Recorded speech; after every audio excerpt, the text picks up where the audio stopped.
चलिए अम्ल बस छात्र बन के हम आज दूसरे भाग को लेकर के आप लोग के सामने हैं। यह आपका है 24 नंबर प्रश्न। हम 23 नंबर तक प्रश्न तक उस वीडियो में कवर कर चुके थे। यहाँ से हम आपको 24 नंबर से अवगत कराते हैं। देखिए 24 नंबर प्रश्न आपका क्या है, बेकिंग पाउडर का अनुसूत्र क्या है। बेकिंग पाउडर का अनुसूत्र है आपका NaHCO3। 24 का आपका सी नंबर हो जाएगा। उसी प्रकार से आपका प्रश्न नंबर 25 आता है, ग्लूकोज का रासायनिक सूत्र होता है। ठीक है, ग्लूकोज का रासायनिक सूत्र होता है, तो ग्लूकोज का जो रासायनिक सूत्र होता है वो आपका हो जाएगा C6H12 × O6। 25 का आपका बी नंबर हो जाएगा। उसी प्रकार से नेक्स्ट प्रश्न आपका आता है 26 नंबर, खड़िया का रासायनिक सूत्र।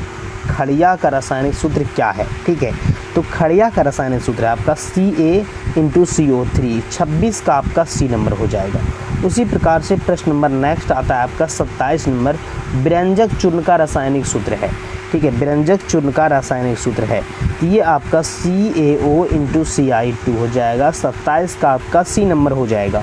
उसी प्रकार से प्रश्न नंबर 28 आता है, निम्न में कौन अम्ल नहीं है। ठीक है, निम्न से कौन अम्ल नहीं है, KOH, ये आपका एल्कोहल का उदाहरण है। चलिए उसके बाद नेक्स्ट प्रश्न आप आता है, निम्नांकित में कौन यौगिक कौन अम्ल है। निम्नलिखित यौगिक में कौन सा अम्ल है। ठीक है, तो निम्नांकित यौगिक में आपका हो जाएगा H2SO4। बी नंबर हो जाएगा आपका 29 का। चलिए उसके बाद नेक्स्ट प्रश्न आपका आता है 30 नंबर, सक्रिय धातु अम्ल से विस्थापित करती सक्रिय धातुएं अम्ल से विस्थापित करती है। सक्रिय धातुएं अम्ल से विस्थापित करती H2O। 30 का आपका सी नंबर हो जाएगा। उसके बाद नेक्स्ट प्रश्न आता है आपका 31 नंबर, कोई विलयन लाल लिटमस को नीला कर देता है तो उसका pH मान होगा।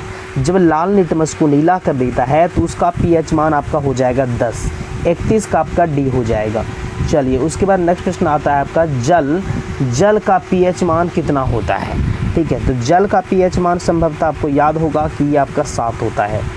चलिए उसके बाद नेक्स्ट प्रश्न आता है आपका 33 नंबर। देखिए प्रश्न क्या कह रहा है, कोई विलयन अंडे के पिसे हुए कवच से अभिक्रिया कर एक गैस उत्पन्न करता है तो चूना जल को दूधिया कर देता है। इस विलयन में निम्नांकित में कौन सा पदार्थ उपस्थित है, तो इस विलयन में आपका है HCl। 33 का आपका बी नंबर हो जाएगा। उसके बाद प्रश्न नंबर नेक्स्ट है आपका 34 नंबर है, व्यंजन के लिए प्रयुक्त होता है। ठीक है, व्यंजन के लिए प्रयुक्त होता है ब्लीचिंग पाउडर। 34 का आपका सी नंबर हो जाएगा, ब्लीचिंग पाउडर। उसके बाद नेक्स्ट प्रश्न आता है आपका, जल को जीवाणु रहित बनाने के लिए उपयोगी पदार्थ है। जल को जीवाणु रहित बनाने के लिए उपयोगी पदार्थ है व्यंजक चूर्ण। उसके बाद नेक्स्ट प्रश्न आता है आपका 36 नंबर, बहते हुए रक्त को रोकने में उपयोगी यौगिक। बहते हुए रक्त को रोकने में उपयोगी यौगिक फिटकरी है। 36 का आपका डी नंबर हो जाएगा, फिटकरी। चलिए आपका 37 नंबर प्रश्न है, एसिटिक अम्ल में, ठीक है, अम्लीय हाइड्रोजन परमाणु की संख्या है। अम्लीय हाइड्रोजन परमाणु की संख्या है 37 नंबर में। ठीक है, तो अम्लीय हाइड्रोजन परमाणु की संख्या 1 है। 37 का आपका ए नंबर ही हो जाएगा। उसके बाद आपका प्रश्न नंबर 38 आता है, निम्नांकित में कौन सा पदार्थ ऊर्ध्वापातन गुण प्रदर्शित करता है। ऊर्ध्वापातन गुण प्रदर्शित करता है NH4 × Ci। 38 का आपका सी नंबर हो जाएगा। उसके बाद प्रश्न नंबर नेक्स्ट आता है, पोटास अम्ल के सही रासायनिक सूत्र होता है, जिसको फिटकरी बोलते हैं, तो इसका सही रासायनिक सूत्र हो जाएगा K2SO4 × AlSO4 × 3 24H2O। ठीक है, यानी 39 का आपका सी नंबर होगा। उसी प्रकार से आपका नेक्स्ट प्रश्न आता है 40 नंबर, निम्नांकित विलयनों में कौन सबसे अधिक अम्लीय है। निम्नांकित विलयन में कौन सबसे अधिक अम्लीय है, तो pH का मान 1। 40 का ए नंबर।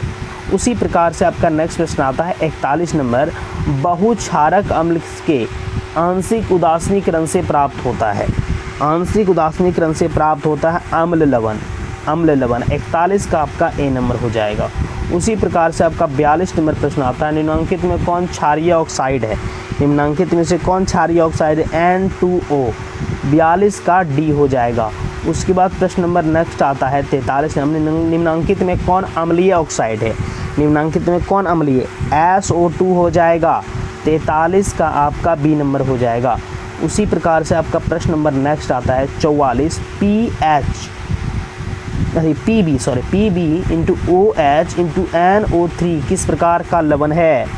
ये आपका क्षारीय लवण है। 44 का आपका सी नंबर हो जाएगा, क्षारीय लवण। उसी प्रकार से आपका प्रश्न नंबर 45 आता है, हमारा शरीर pH मान के लिए किस परिसर में सही तरीके से कार्य करता है? तो किस तरीके से सही कार्य, ये होता है आपका 7 से 7.8, 7 से 7.8 हो जाएगा। उसी प्रकार से आपका नेक्स्ट प्रश्न आता है 46 नंबर, अम्ल वर्षा कहलाने के लिए आवश्यक है कि वर्षा जल का pH का मान, वर्षा जल pH का मान, ठीक है। तो वर्षा जल pH का मान हो जाएगा आपका 5.6 से कम हो जाए, 5.6 से कम हो जाए। उसी प्रकार से आपका प्रश्न नंबर 47 आता है, मिल्क, ठीक है, मिल्क मैग्नीशिया MgOH2 के जलीय विलयन को का निम्नलिखित में किस रूप में उपयोग होता है? किस रूप में जलीय विलयन का उपयोग होता है?